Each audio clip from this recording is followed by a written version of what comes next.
The knock comes at 12:47 a.m. 3 sharp raps against weathered wood, cutting through the silence like a blade through silk. Inside the cabin, Jack Mallory freezes mid-breath, his coffee mug suspended inches from his lips. The fire in the stone hearth crackles softly, casting dancing shadows across log walls that smell of pine and decades of solitude. Outside, the November wind howls through the white mountains of New Hampshire, rattling the shutters, bending the birch trees until their pale branches scrape against the roof. Another knock, harder this time. Ranger, the German shepherd lying at Jack's feet, lifts his scarred head. His ears swivel forward, tracking the sound with military precision. The dog's amber eyes narrow, but he doesn't bark. He doesn't growl. Instead, he does something far more unsettling. He whines, a low, trembling sound that vibrates through his chest, the kind of noise he makes when he senses something wrong, something beyond the ordinary boundaries of danger and safety. Jack sets down the mug. His hand moves to the flashlight on the wooden table, fingers wrapping around cold metal. Through the frosted window, he can see nothing but darkness pressed against glass, impenetrable and absolute. No headlights, no voices, no logical explanation for who would be knocking on the door of an isolated cabin 15 miles from the nearest town, accessible only by a dirt road that becomes impassable in bad weather. The knock comes again, and this time beneath it, Jack hears something else. A voice, small, fragile, desperate. "Please, I need help." 3 weeks earlier, Boston smells like smoke and defeat.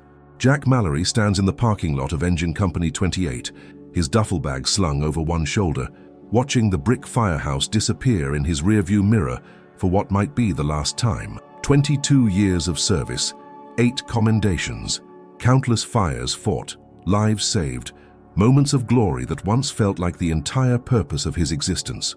And now at 47 years old, with a shoulder that clicks when he raises it above his head and a mind that replays the same scene over and over in the dark hours before dawn, he's walking away.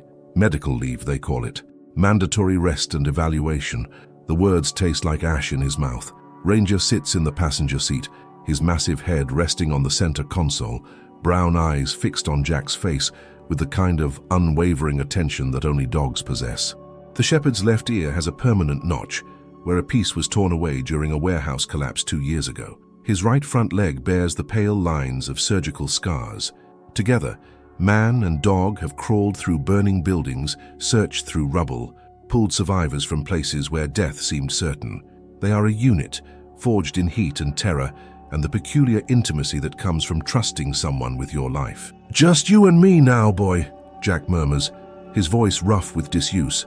The incident, that's what everyone calls it, as if giving it a softer name might make it easier to digest, as if calling it something clinical and distant might erase the memory of flames reaching toward a child's window, of Jack's legs giving out on the third-floor landing, of Ranger dragging him backward by his jacket while the ceiling collapsed exactly where he'd been standing.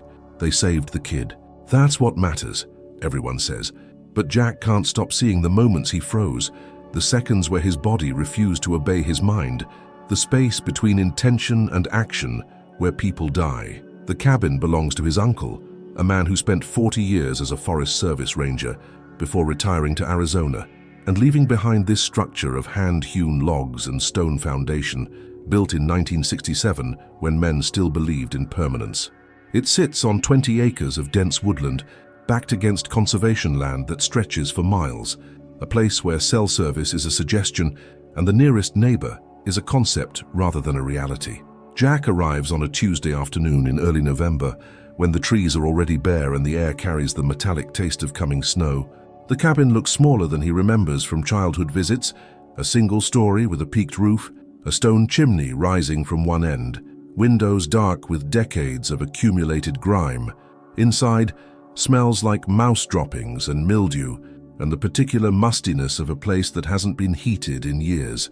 But there's running water from a well, a propane stove that sputters to life after some coaxing, and enough firewood stacked under a tarp outside to last through winter. There's silence, vast and complete, broken only by the wind in the trees and the occasional cry of a hawk circling overhead. Ranger explores the cabin with systematic thoroughness, nose to the ground, checking corners and closets with the same intensity he brings to search and rescue operations. When he returns, he settles onto a rug near the fireplace with a satisfied grunt. watching Jack with patient eyes as the man begins the work of making this place habitable. The first week passes in a rhythm of simple tasks. Jack cleans, repairs, gathers wood. He fixes the sagging porch step, replaces broken window panes, scrubs away years of accumulated neglect. The physical exhaustion helps. So does the silence. So does Ranger's constant presence. The dog's warm body against his leg at night. The steady breathing that reminds Jack he's not entirely alone. He starts sleeping better. The nightmares don't disappear, but they arrive less frequently with less intensity.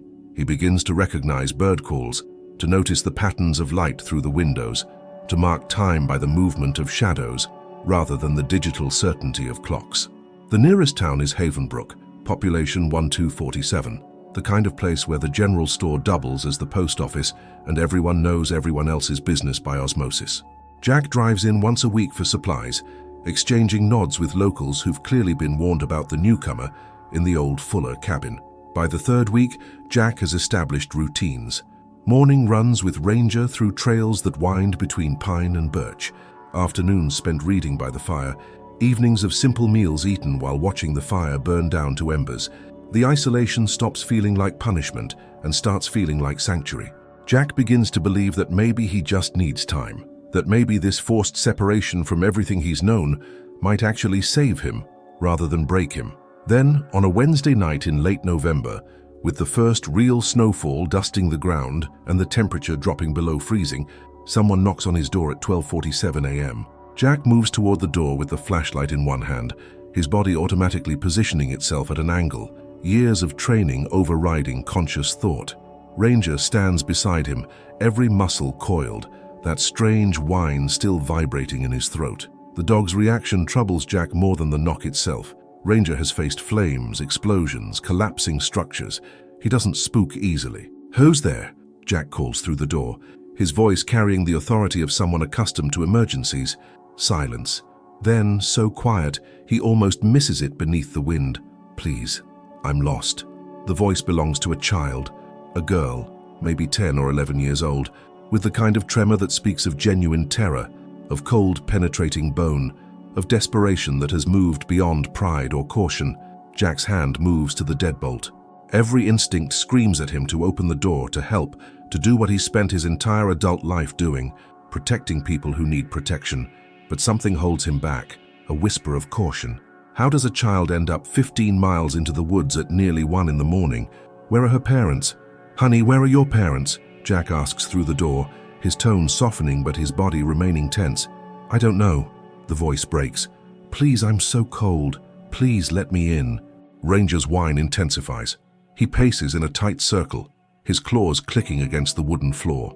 Every line of his body communicates distress, uncertainty, the kind of conflicted instinct that appears when something seems wrong on a level that transcends normal perception.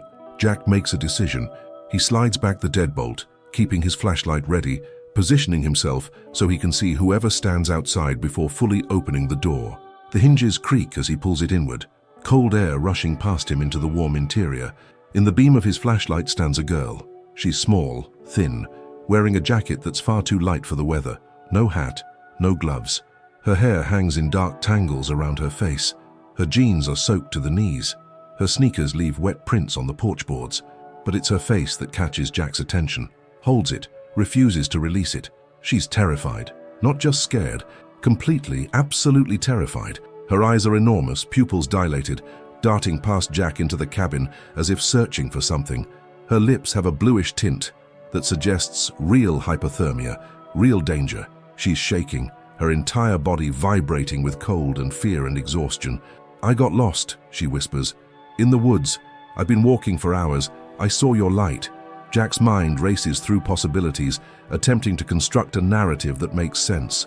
A family camping trip gone wrong? A car breakdown? But it's November, below freezing, the middle of the night. Nobody camps in these conditions. "What's your name?" Jack asks, keeping his voice calm, gentle. "Emma." She takes a step forward, and Jack notices she's favoring her left leg, limping slightly. "Please, can I come in? I'm really cold." Ranger suddenly pushes forward, his nose extended, sniffing toward the girl with intense concentration.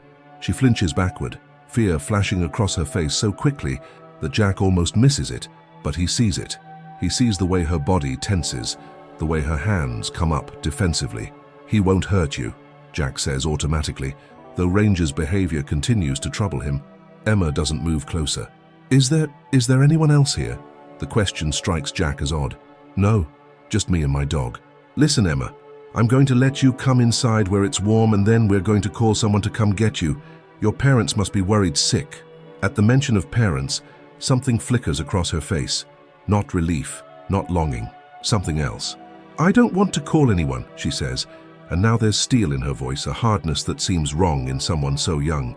"I just need to get warm, then I'll leave. Honey, I'm a firefighter.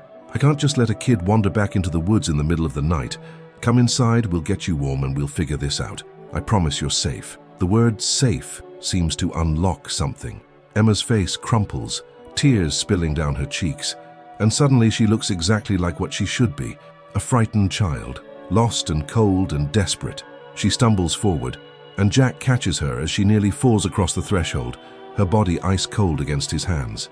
He guides her inside, Ranger moving backward to maintain distance, still making that low, troubled sound. Jack settles Emma into a chair near the fire, pulling a wool blanket from the couch and wrapping it around her shoulders. She clutches it with white-knuckled hands, her teeth chattering so hard he can hear them clicking together. "Let me get you something hot to drink," Jack says, moving toward the kitchen area, his mind already planning the next steps. "Check her for injuries, warm her slowly, call the sheriff, figure out where she came from." But as he fills a kettle with water, Jack can't shake the feeling that something fundamental is wrong with this situation. Something beyond the obvious strangeness of a lost child appearing at midnight. He glances back at Emma. She's staring into the fire, her face illuminated by dancing orange light, her expression distant, unreadable. And Ranger sits 10 feet away, watching her with the same fixed intensity he brings to search and rescue operations when he's detected something buried beneath rubble, when he knows there's a human presence but can't yet reach it. The dog's message is clear. Something about this girl isn't right. The hot chocolate steams in Emma's hands, but she doesn't drink it. She holds the mug close to her face, letting the warmth reach her skin, her eyes fixed on the dark liquid, as if it might contain answers to questions Jack hasn't yet thought to ask. The fire crackles and pops. Outside, the wind has picked up, driving snow against the windows with a soft scratching sound that reminds Jack of fingernails on glass. "Emma," Jack says gently, pulling a chair closer, "I need you to tell me where you live, where your parents are, how you ended up out here." She takes a sip of the chocolate, her hands shaking. "We were camping," she says finally, her voice barely above a whisper. "Me and my dad. He went to get firewood, told me to stay in the tent, but I heard something moving around outside. I got scared, I ran." The story has the rhythm of truth, the details that suggest genuine experience, but something about her delivery feels rehearsed. "Where's the campsite?" Jack asks, keeping his tone neutral. Emma gestures vaguely toward the window. "That way, I think. I got turned around, everything looked the same in the dark." Jack stands, moving to the window, looking out into darkness that reveals nothing. No lights, no sounds of search parties, no helicopters, no shouting voices, no signs that anyone is looking for this child. If she's been missing for hours, there should be activity, but there's only silence and snow and the whispering wind. "Emma, I need to use my phone to call for help. Your dad is probably going crazy with worry right now." "No!"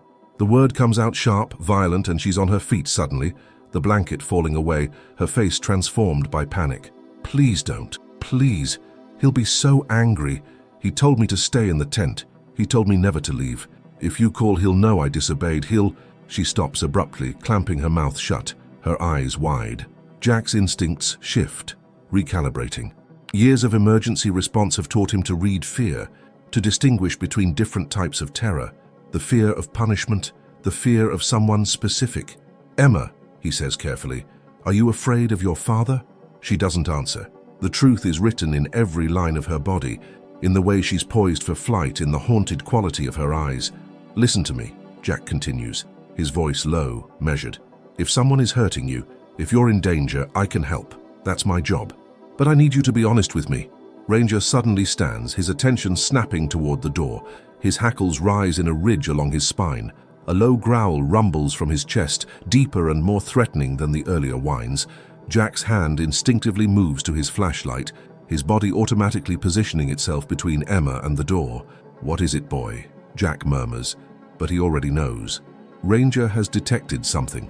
Someone. Movement outside the cabin, approaching through the woods. Emma's face goes pale, bleached of color even in the warm firelight. "He's coming," she whispers. "He found me." "Your father?"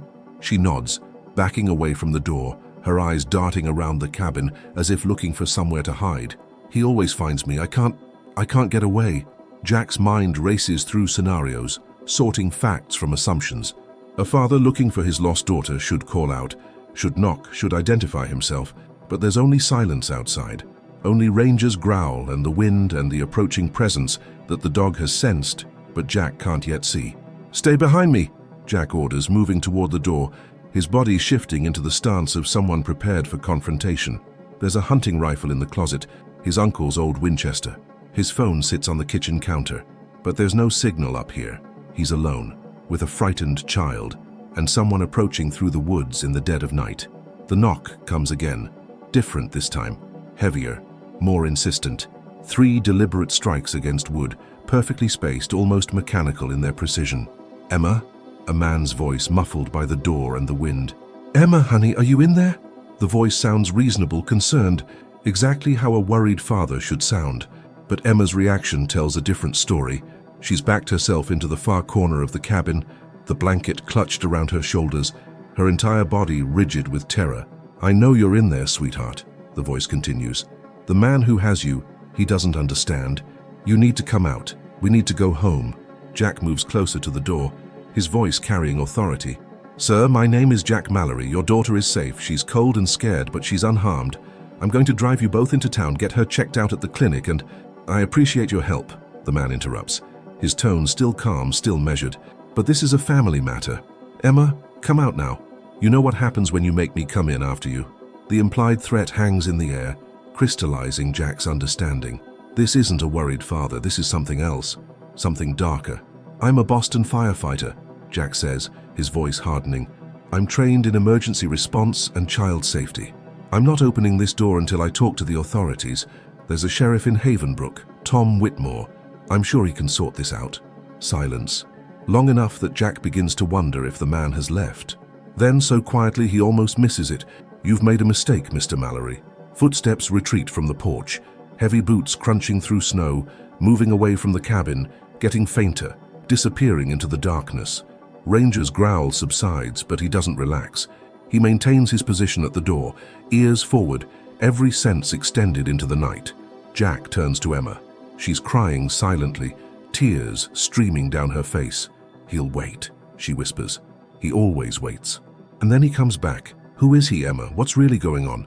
She slides down the wall until she's sitting on the floor, hugging her knees to her chest. "His name is Victor. He's not my father. He took me 3 months ago from a parking lot outside my school. I've been trying to get away ever since." The words land like physical blows. Jack's breath catches, his mind immediately cataloging implications. "Emma, what's your real last name?" "Hartley. Emma Hartley. From Concord, New Hampshire." She looks up at him, her eyes red and swollen. "I saw the light from your window. I thought if I could just get inside, if I could talk to someone, maybe someone would finally believe me." Jack moves to the window, carefully lifting the edge of the curtain, scanning the darkness outside. He sees nothing, no movement, no lights. But he knows someone is out there, watching, waiting. Someone who has held this child captive for 3 months. "Okay," Jack says, his voice steady despite the adrenaline flooding his system. "We're going to handle this. First, we're going to secure this cabin. Then, at first light, we're driving to town, to the sheriff, to safety." "He won't let us leave," Emma says flatly. Jack returns to her, crouching down so they're at eye level. "Emma, I've spent 22 years running into buildings that other people run out of. I've faced situations that would terrify most people. And I have Ranger, who is trained to find people, to protect them, to never quit. You're not alone anymore, do you understand? Whatever happens next, you're not alone." She searches his face, looking for something. Truth, competence, the promise of safety she's been denied for so long. Finally, slowly, she nods. "Good," Jack says, standing. "Now, I need you to tell me everything you know about Victor, how he operates, what he's capable of, what weapons he might have. Anything that helps me keep you safe." As Emma begins to talk, Jack moves around the cabin with purposeful efficiency. He checks the locks on the windows. He brings the rifle from the closet, relieved to find it cleaned and oiled, ammunition stored with it. He builds up the fire, ensuring warmth and light. He positions furniture to create barriers, defensive positions. Ranger remains at the door, vigilant, unmoving.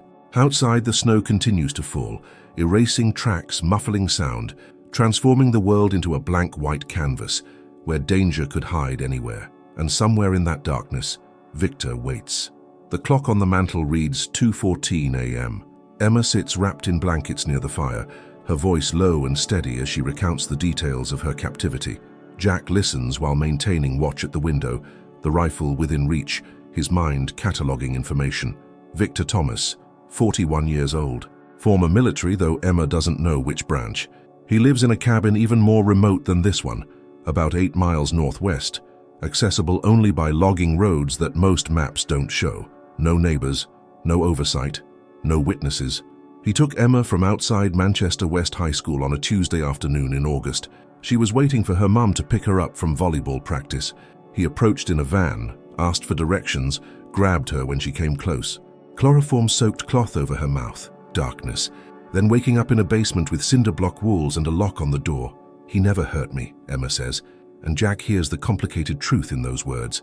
Physical violence isn't the only form of harm. Not physically, but he watched me. All the time, cameras everywhere. He said I was special, that God sent him to protect me from the world, that I was supposed to be his daughter now. Jack's jaw tightens.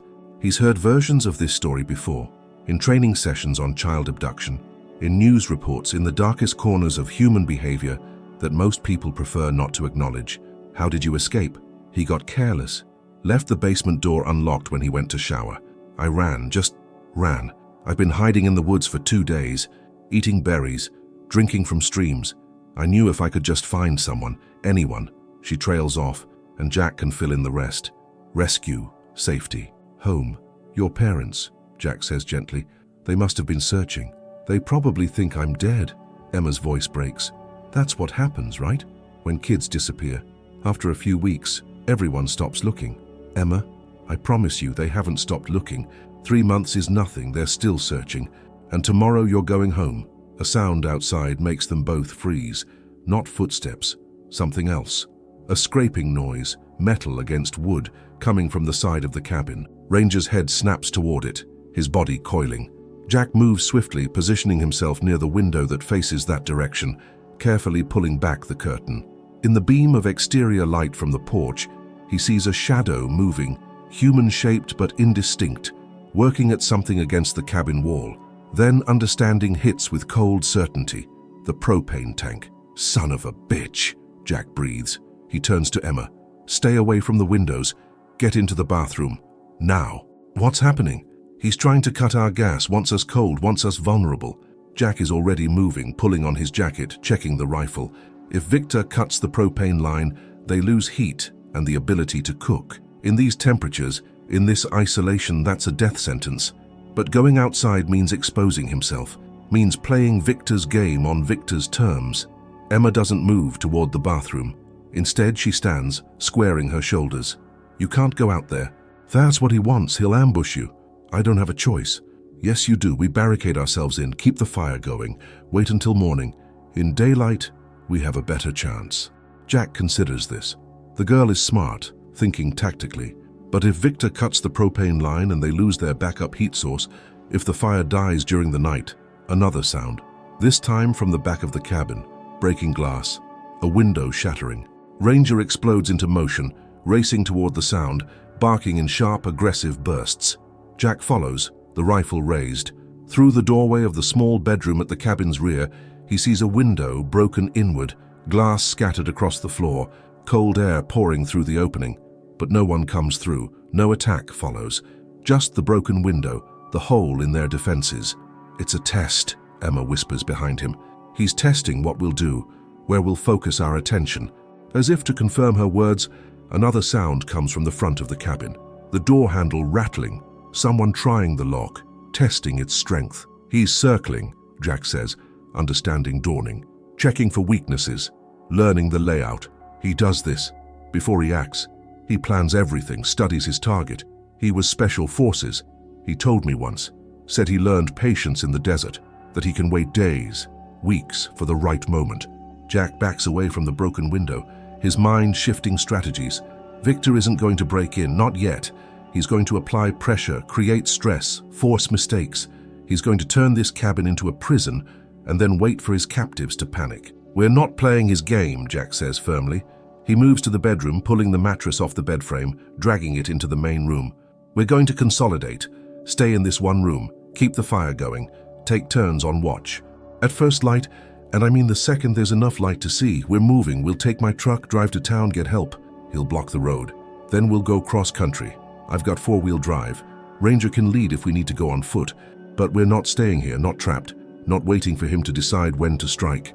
Emma nods, and Jack sees something shift in her expression. Hope, fragile and tentative, but real.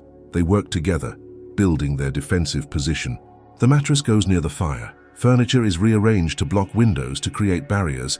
The rifle stays within Jack's reach, loaded, safety off. Ranger takes up a position where he can monitor both the front door and the broken window. At 3:30 a.m., the sounds outside stop. Complete silence descends, broken only by the crackling fire and the whisper of falling snow. Jack doesn't trust it. Silence can be a weapon too. Emma drifts into an exhausted sleep around 4, her body finally surrendering to fatigue. Jack watches her, this child who has shown more courage in 2 days than most adults display in a lifetime. He thinks about her parents, imagining their agony, the empty chair at dinner, the waiting that never ends. Tomorrow, he'll give them back their daughter. Tomorrow, this nightmare will be over. But first, they have to survive tonight. At 4:47 a.m., Ranger's low growl brings Jack to full alertness. The dog is staring at the door, his body rigid. Jack rises silently, moving to the window. A figure stands at the edge of the tree line, tall, broad-shouldered, motionless, watching the cabin with patient, predatory focus. Even from this distance, even in the dim light, Jack can feel the weight of that gaze. Victor has stopped testing. He's made his assessment, and now he's deciding how to attack. Jack checks his watch. 2 hours until dawn, 2 hours until they can risk the drive to town, 2 hours to hold this position. He settles back into his chair, the rifle across his knees, and begins the longest wait of his life. Dawn comes slowly, bleeding grey light through the windows like a wound opening. Jack hasn't slept. His eyes burn with fatigue. His shoulder aches, but his mind remains sharp, focused. Ranger has moved to stand directly in front of Emma, positioning himself as a living shield. Emma wakes with a start, her eyes wide, disoriented. For a moment she seems confused.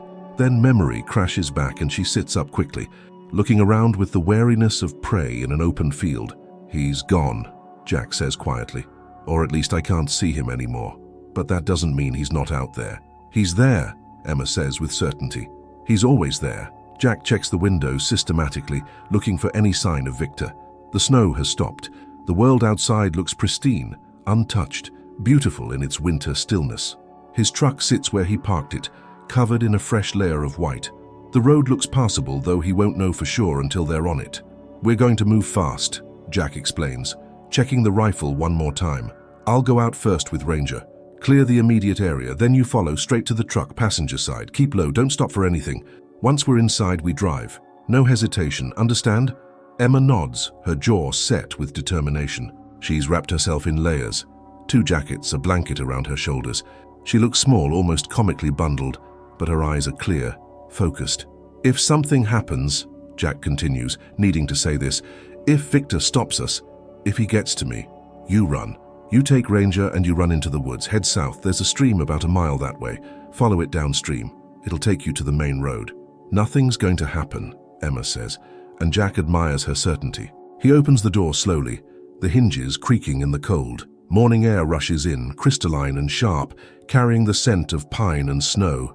The porch is empty. The yard shows no footprints beyond the ones from last night. Everything appears calm, safe, but Jack has learned not to trust appearances. "Ranger, seek," he commands quietly, and the dog moves forward, nose down, beginning the systematic search pattern they've practiced hundreds of times. The shepherd works the perimeter of the cabin, moving in expanding circles. Jack follows at a distance, the rifle ready, his eyes scanning the tree line. Ranger completes one full circle, then another. No alerts, no indications of immediate danger. "Emma, come on!" Jack calls, keeping his voice low but clear. She appears in the doorway, hesitates for just a moment, then moves quickly across the porch and down the steps. Her limp is more pronounced this morning, but she doesn't slow down. She reaches the truck, pulls open the passenger door, climbs inside. Jack backs toward the driver's side, maintaining visual contact with the surrounding woods, unwilling to turn his back on the forest. Ranger jumps into the truck bed, positioning himself where he can see in all directions. Jack slides behind the wheel, sets the rifle on the bench seat between them, and reaches for the ignition. The key turns. The engine makes a grinding sound, a wheezing cough, then silence. "No!" Jack breathes, turning the key again. Same result. The engine tries to catch, fails, dies. "No, no, no." He pops the hood, already knowing what he'll find.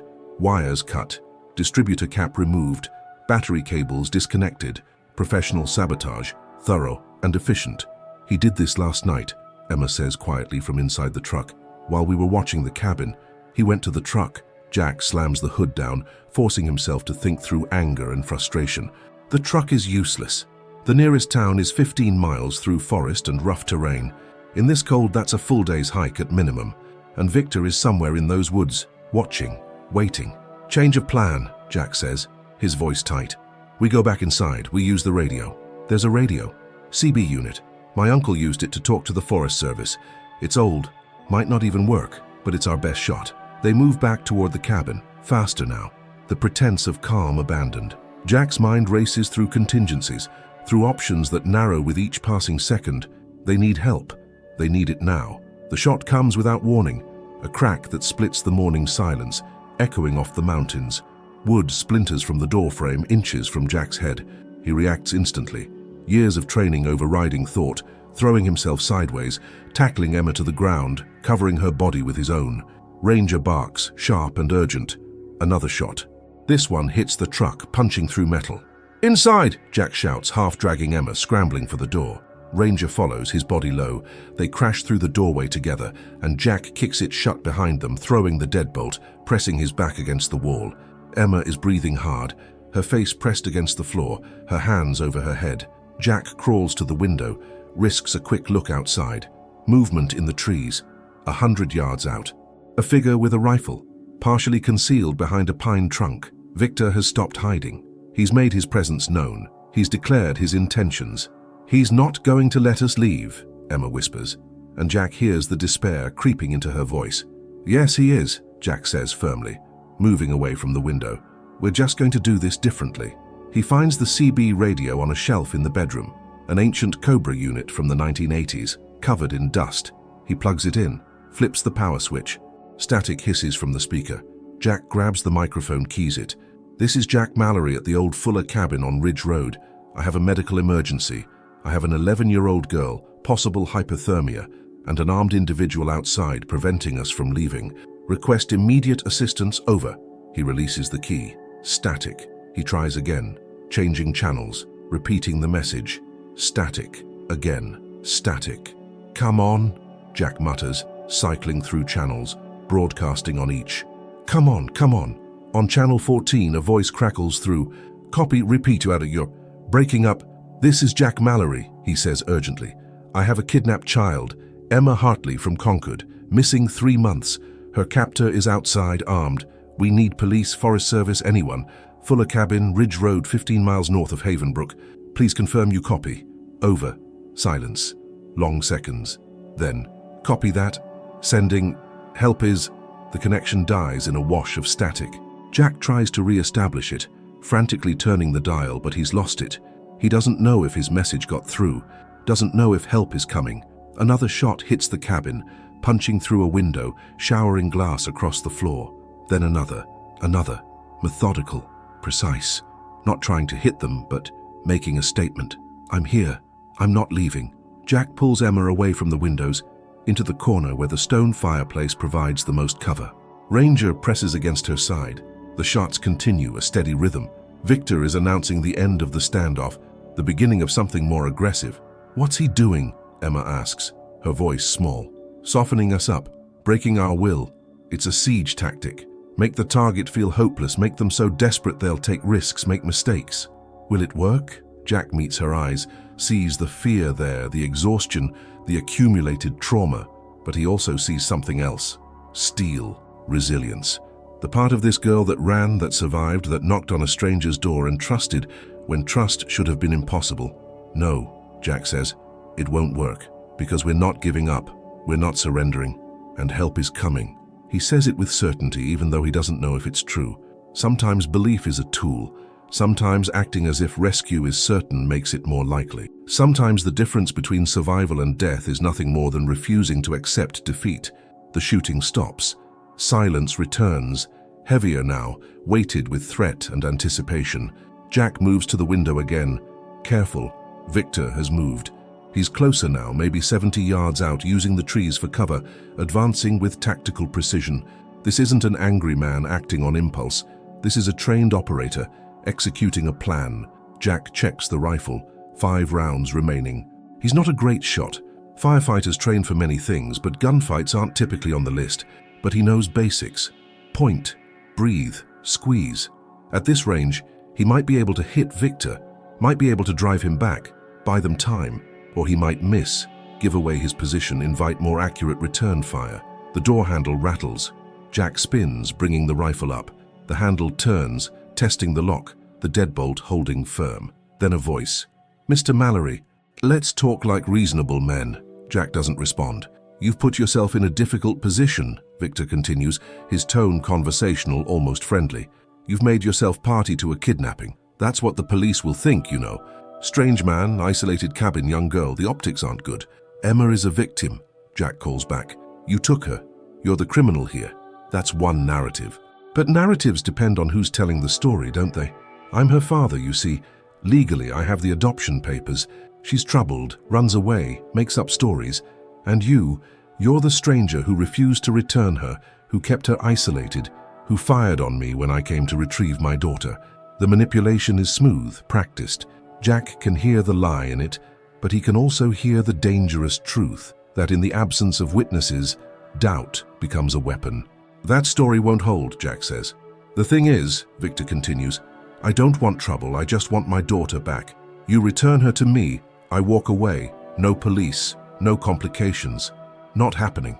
Then we have a problem, because I'm not leaving without her, and eventually, Mr. Mallory, you'll run out of ammunition, you'll run out of food, you'll run out of options, and then I'll come in there and take what's mine." Jack's grip tightens on the rifle. He looks at Emma, sees her face drained of color, sees the recognition in her eyes. She's heard these negotiations before. "There is another option," Jack says. "You let us leave. We walk out of here, head to town. Once we're there, once Emma is safe, we'll sort this out with the authorities. If you're really her legal guardian, if you really have paperwork, then you've got nothing to worry about." Victor laughs. A sound without humor. "You insult my intelligence. The moment you reach civilization, this becomes a manhunt. I'm not interested in that outcome. Then we're at an impasse. No, we're at the point where I stop being patient. The attack comes immediately, violently. Windows shatter simultaneously, front and back, coordinated, precise. Glass explodes inward. Jack drops, covering Emma, Ranger barking frantically. Then smoke, thick, acrid, pouring through the broken windows, filling the cabin with choking fog. Smoke grenades, military grade. Victor came prepared. "Bathroom!" Jack shouts, hauling Emma to her feet, pushing her toward the small room at the back. Ranger follows, his eyes streaming. They pile inside, Jack slamming the door, stuffing towels under the gap, but smoke seeps through anyway. Emma is coughing, her eyes red, tears streaming down her face. "He's going to come in now," she gasps. "While we can't see." She's right. This is the moment. The assault. Jack positions himself between the door and Emma, rifle raised, ready to fire at the first shape that appears. His eyes burn, his lungs protest, but he doesn't move. The cabin door crashes open, heavy footsteps, the sound of someone moving through the main room, methodical, searching, coming closer. Jack's finger tightens on the trigger. He can't see through the smoke, can't distinguish threat from environment. If he fires blindly, he might hit nothing, might give away his position. Ranger explodes from beside him, barking with savage intensity, launching himself through the bathroom door. The impact of the dog hitting a human body sounds like a car crash. A man's voice, Victor's voice, cries out in surprise and pain. Sounds of struggle, Snarling, shouting, Jack crashes through the door, rifle raised, blinking through tears and smoke. He sees shapes moving, grappling. Ranger has Victor on the ground, teeth locked onto the man's arm, shaking his head violently. Victor is trying to reach a pistol that's fallen nearby, his free hand stretching. Jack doesn't think, he acts. He brings the rifle down hard, not shooting, but using it as a club, striking Victor's outstretched hand, feeling bone give under the impact. Victor roars in pain, his grip on Ranger loosening. Jack strikes again, this time at the man's head, pulling the blow at the last second. He doesn't want to kill, just incapacitate. Victor goes limp. Ranger releases his grip, backing away, blood on his muzzle. Victor's blood, not his own. Jack kicks the pistol away, then uses strips torn from a blanket to bind Victor's hands behind his back, to secure his feet, to transform him from threat to prisoner. The smoke is clearing, drifting out through broken windows, revealing the destruction of the cabin. Glass everywhere, furniture overturned. The piece Jack found here shattered as completely as the windows. Emma appears in the bathroom doorway, her eyes wide, taking in the scene. Victor on the floor, bound and bleeding. Ranger standing guard. Jack breathing hard, his hands shaking with adrenaline. "It's over," Jack says quietly. "It's over." But even as he speaks, he hears something else. A sound he's been hoping for, praying for. The distant chop of helicopter rotors. The wail of sirens growing louder. The cavalry finally arriving. Emma's face crumples. She slides down the doorframe, sitting hard on the floor, and begins to sob. Not with fear anymore, with relief. With the release of tension held for 3 months, for 2 days, for one endless night. Jack moves to her, sits beside her on the broken glass and splintered wood, letting her cry against his shoulder, while Ranger presses close on her other side. Outside, the sounds of rescue grow louder, closer, unstoppable. Help is here. Safety is real. The nightmare is ending. The helicopter touches down in the clearing behind the cabin at 8:23 a.m. New Hampshire State Police, their rotors churning snow into a white tempest. When it settles, Jack sees Sheriff Whitmore climbing out, followed by 2 troopers and a paramedic. The sheriff takes in the scene with practiced eyes. The bound man on the floor, the frightened girl, the dog with blood on his muzzle, the armed civilian who called for help. His hand rests on his sidearm, cautious but not aggressive. "Jack Mallory. That's me, this is Emma Hartley. Kidnapped from Concord 3 months ago. The man on the floor is Victor Thomas. He's the one who took her."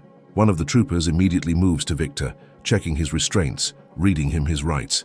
The paramedic kneels beside Emma, gently examining her, speaking in soft tones. Sheriff Whitmore approaches Jack, his expression softening. "Your message came through. Broken up, but enough. We've had alerts out for Emma Hartley since August. Her parents..." He pauses, emotion crossing his weathered face. "They're going to get their daughter back today." Jack nods, suddenly too exhausted to speak. More vehicles arrive. Ambulance, police cruisers, Forest Service rangers. The isolated cabin becomes a crime scene. Victor is loaded into one ambulance under guard, still unconscious. Emma is placed in another, the paramedics insisting she needs evaluation, even as she protests that she's fine. "Can he come?" Emma asks, looking at Jack. "Can he ride with me?" The paramedic glances at Jack, then nods. "Sure, honey, if that's what you want." So Jack finds himself in the back of an ambulance with a girl he met 12 hours ago, a girl he fought for, protected against a monster who wore the mask of sanity. Ranger rides in the front with the driver, his head resting on the center console, eyes fixed on Jack. "Thank you," Emma whispers as they begin the journey down the mountain. "You believed me. You didn't send me back." "No one should have to go through what you went through," Jack says simply. "And you were so brave, Emma. You survived when most people would have given up. I just want to go home. I just want to see my mom and dad." "You will. Soon, I promise." At Havenbrook Medical Center, Emma is whisked away for examination. Jack gives his statement to state police detectives, recounting the night's events in meticulous detail. They record everything, photograph his injuries, document Ranger's injuries. It's nearly noon when Sheriff Whitmore finds Jack in the waiting room, bringing coffee and a sandwich. "Emma's parents are on their way," the sheriff says, settling into a chair beside Jack. "Should be here in about 2 hours. They wanted me to tell you something. They said to tell you that they'll never be able to repay you, but they'll spend the rest of their lives trying." Jack shakes his head. "I don't want repayment. I just want her to be okay. She will be, eventually." With time and therapy and the love of people who never stopped looking for her. Whitmore pauses. What you did up there, that took guts. You could have turned her away, called us, waited for professionals. I'm a firefighter. Or was. I don't know what I am anymore. You're a man who saves people. That doesn't change just because you're on medical leave. Jack looks down at his hands. I froze, he says quietly. In Boston, during a fire. My body just stopped working. But you didn't freeze last night. Last night was different. How? Jack considers this. Last night someone needed me. Not me, the firefighter. Just me, Jack. And maybe that's what I needed to remember. That the tools and the training, those are secondary. What matters is the choice. To help or walk away. I made the right choice last night. For the first time in months, I'm certain I made the right choice.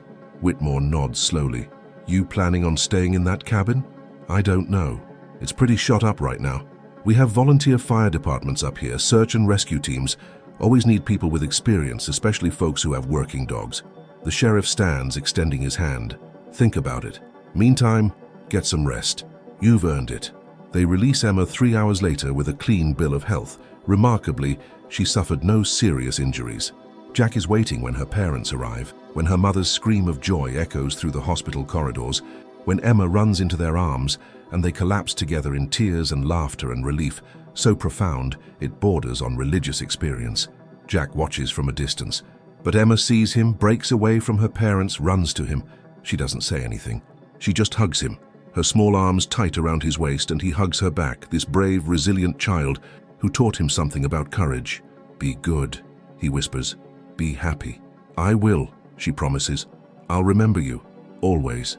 Then she's gone, swept back into her family's embrace, into a future that will be complicated, but is hers again, reclaimed.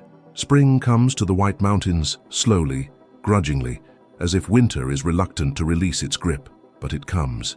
Ice melts. Streams run high with snowmelt.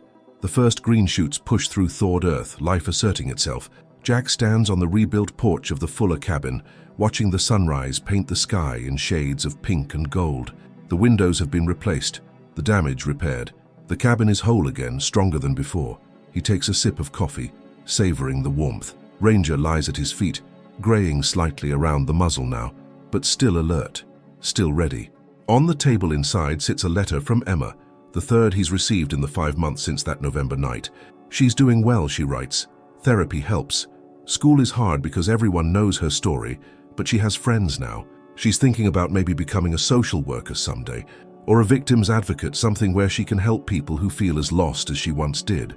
Jack has written back, keeping his responses simple, maintaining boundaries while still offering encouragement, reminding her that she's strong, that she survived, that her future is bright. He's joined the Havenbrook Volunteer Fire Department, teaches EMT classes at the community center, does search and rescue training with Ranger. It's not Boston, it's not the roar and rush of Engine Company 28, but it's real, it's meaningful, it's enough. The department psychologist in Boston called last week, asked if Jack wanted to return to active duty. His leave is over. He could go back if he wanted. Jack told her he'd think about it. But sitting here now, watching the mountains emerge from shadow into light, he already knows his answer. He's found what he was looking for, not in running toward fires, but in standing his ground when someone needed protection, not in the adrenaline and glory, but in the quiet certainty that he made a difference when it mattered most. Heroes don't always wear uniforms. They don't always carry badges or drive fire trucks with screaming sirens.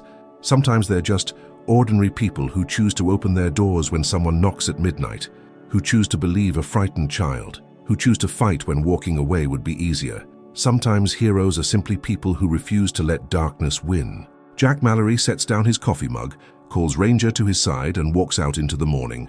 There's work to do, training to conduct, a community that depends on him, and somewhere, a girl named Emma is waking up in her own bed, in her own home, safe and loved and free. That knowledge, Jack thinks, is worth everything. The path behind him is littered with failures and doubts. But the path ahead is clear, illuminated by morning light and the simple truth that saving one life, truly saving it, can redeem 1,000 failures. He's not broken. He's not finished. He's just beginning to understand who he really is when the uniform comes off, when all that remains is the choice to do right by another human being. And that choice, he's learned, is where real courage lives. The cabin door swings shut behind him. The mountains stand eternal. Ranger bounds ahead, young again in spirit if not in body, ready for whatever adventure the day brings. And Jack Mallory, firefighter, rescuer, ordinary man who did extraordinary things, follows his dog into the light.